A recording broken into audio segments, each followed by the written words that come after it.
Welcome back everybody, Broadbent here. Today we're covering all the changes for the 0.63 update for the Forest. This update is by far the juiciest I've ever seen, and as a result I had to split this update into two separate videos. This is part 1 of 2 covering the update. I will direct you to part 2 at the end of the video, so don't worry about that. So without further ado, let's get right into it. So covering a new item in the game, we have the Tactical Flashlight. This replaces the old flashlight, it's much brighter, and has a fresher 3D model. I have a feeling this was inspired by the several mods making the original flashlight much brighter, but I can't say for sure. Either way, this has made navigating caves in vanilla much easier. Also covering one of the secret items added to the update is the camcorder. This was not directly referenced in the changelog, but has been added. So this will allow you to play tapes in the future. You cannot record with it, you cannot use it at this moment in time, but they did say next update we will be getting some tapes that we can play, which is very interesting. So next update could be a big story update. This update has got so many new buildings, and I'm going to cover 6 of them in this video and 6 of them in the next. So straight away we've got the Fireplace. Now this is a very common theme with the Forest. A lot of people try and build their own, but the Forest has gone ahead and included its own. I really do like this design, it fits in very well with a wooden building. Now it doesn't come with a fire pre-installed, you have to go ahead and place one yourself, which isn't too bad. The next building is the Bone Chair. Now personally I think this thing looks very disgusting, it's not very appealing at all. The shadows on it just look a bit odd.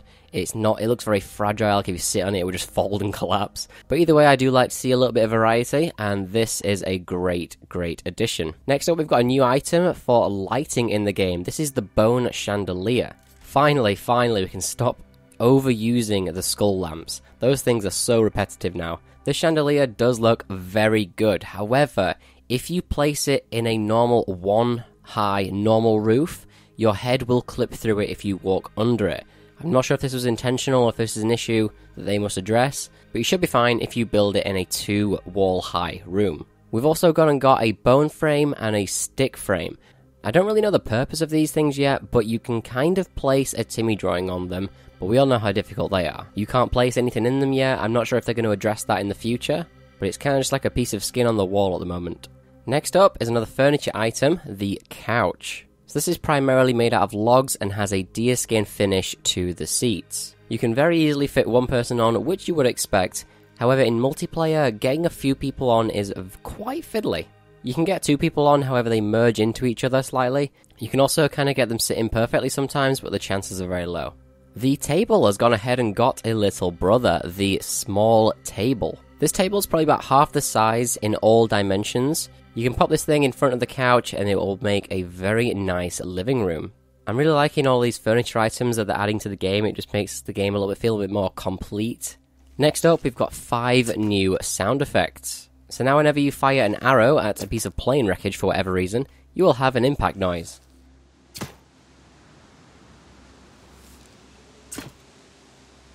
Pushing your raft on the ground and on water now has its dedicated sound effect.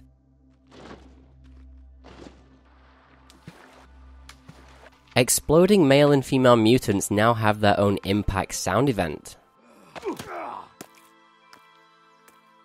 This next change I could not get to work for the life of me. It says here that they have added a placement sound effect when adding explosives to a tree. Now I tried this with the normal explosives and dynamite, none of which made a new sound. When I placed the explosive onto a tree, however, it did make the sound when something gets taken out of your inventory, but that was it. Not sure what's going on there, maybe it's a bug, maybe it's not. Whenever you go crazy and start hitting dirt with a stick, you will now hear a brand new sound effect. You guys are going to be excited by this one. They have finally added aiming down the sights for the flintlock pistol. I assume this was added by popular demand. They've added 2 new options for changing the look of building ghosts, or blueprints as we call them. In the options menu, you can choose between white, blue, purple, or green for the colour of the blueprints. You can also decrease or increase the transparency of them to make things stand out a little bit better. Trapped enemies will now have collision in saved games. Just a side note here, I was apparently allowed to jump on top of the cannibal hanging upside down. Not really sure how that one worked. You can now build airborne structures in the Sinkhole. Previously, as soon as you opened up, let's say, a platform, it would max the height out all the way to the top. But now it will no longer do that, and you can build things in the Sinkhole. Following on from this, there was also a bug in the Sinkhole. If you climbed on a piece of rope, it would launch you to the top of the Sinkhole, but that is no longer an issue. You no longer get launched into the air while looking down and shooting an arrow at a log sled. You can no longer sprint indefinitely by spamming the sprint key. To tackle this, what they've done is added a slight delay for the regeneration process to start. They've also fixed quite a big bug with combat. Previously, when you blocked with any weapon, you could block attacks from behind you. Well, now it will only block attacks from in front of you. Alright everyone, so that sums up part 1 of 2 covering the 0.63 update. The card is at the top right of the screen right now, taking you to see part 2. You definitely want to go and check it out. This update is huge and you do not want to miss anything in it. Thanks for watching everyone, and I will see you in part 2.